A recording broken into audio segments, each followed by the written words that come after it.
માટી જે આપણા જીવનનું મૂળ તત્વ છે, એ જ માટી જ્યારે કલાકારોના હાથમાં આવે છે ત્યારે અનોખું સર્જન જન્મે છે. એવી જ એક કલા છે માટીના ગરબા બનાવવાની. આ પરંપરા વર્ષો જૂની છે, પણ આજે પણ તેનો પ્રત્યેનો આકર્ષણ ઘટ્યો નથી. ગરબા બનાવનાર લાલજીભાઈ લાઠિયા કહે છે કે તેઓ છેલ્લા ઘણા વર્ષોથી માટીકામ સાથે જોડાયેલા છે અને આ કામને માત્ર ધંધો નહીં પણ ભક્તિનું સાધન માને છે. લાલજીભાઈ જણાવે છે કે આ ગરબાનું ઉદ્ભવ રામાવતરા સાથે જોડાયેલું છે. માન્યતા પ્રમાણે જ્યારે ભગવાન શ્રી રામ રાવણ સામે યુદ્ધ કરવા ગયા ત્યારે તેમણે 10 દિવસ સુધી આરાધના કરી હતી.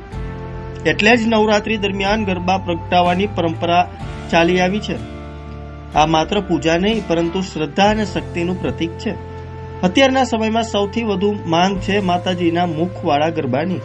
માં આશાપુરા, માં દુર્ગા, માં કાળી જેવા અલગ અલગ સ્વરૂપના માતાજીના મુખ ધરાવતા ગરબા ગ્રાહકો માટે ખૂબ પસંદગી પામી જ રહ્યા છે. ત્યારે જુઓ અમારો ખાસ અહેવાલ. મારું નામ લાઠિયા કિશોરભાઈ વેલજીભાઈ લાઠિયા, ગામ વાકિયા, તાલુકો ધ્રોલ, જામનગર જિલ્લાના રહેવાસી.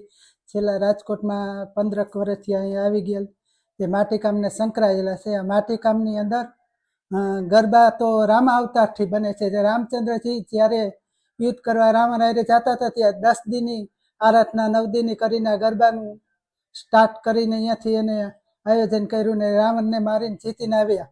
તેમ આ રામ અવતારની વખતનું માટીકામમાં 36 જાતના કાંઠા બને કે માટીજીને અત્યારે તો નથી એટલા કોઈ બનાવતું, પણ 36 જાતના કાંઠા હે ને એમાં ચારણીયું, ઢાંકણીયું, અંજવાસું, મોભિયું, કુયરી, કોરિયું, કટોરું, રામીયું, રામપાતર, બોરો, ગાગર, ઘીની વાઢી, ચલમ, હોકો, મસાણિયું, સંક્રાંતિયું, ભંભલી, બદક, કાથરોટ, ઝાકરિયા, આવી રીતે આમ છત્રી, હોકો, બધી આમ 36 જાતના કાંઠા અમારા કાંઠા બનાવતા.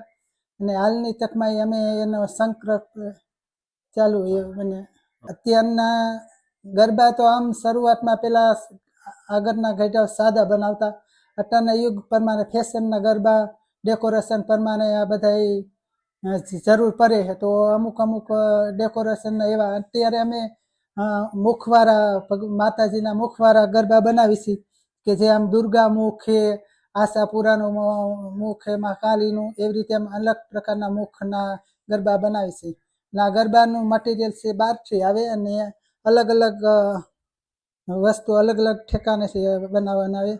આ ગરબામાં તો એવું છે કે આ બનાવતા 12 થી 14 કલાક થાય અને બહુ સમય આમાં કાઢવો પડે.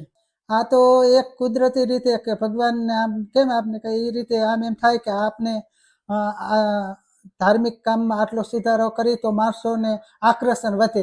હવે આ યુગમાં અત્યારે ગરબીનું એવું છે કે જેમાં ભગવાનની ભક્તિમાં આમાં સંકળાયેલા રહી તો આપણે જો તેમાં આપણે એમ થાય કે આવી હોય તો માણસોને આકર્ષણ થાય તો ભક્તિમાં જીવન માણસોનું વધુ થાય. આમાં તો આમ તો ઘરની ફેમિલી બધા થઈને કામ કરતા હોય અને અમુક કોઈ એવું શોખના માણસો આવે અને આમાં બહુ 12 થી 13 કલાક આ એક ગરબામાં કમ્પ્લીટ થાય. ગરબામાં તો એક તો અંદરનું દિવેલનો કોરિયું અને આ ઢાંકરું, બરાબર, અને આ બધું મટીરિયલ ને બધું ડેકોરેશનની વસ્તુ બધી દેશ વિદેશ બધે જાય છે બહાર. લંડન, આફ્રિકા, અમુક ઘણી ઠેકાણે મગવે કોઈ હગાવાલા આવ્યા હોય તો લઈ જાય પેક કરીને કમ્પ્લીટ કરીને. ડેકોરેશનનું તો 10-12 વર્ષથી ચાલુ છે થોડું થોડું.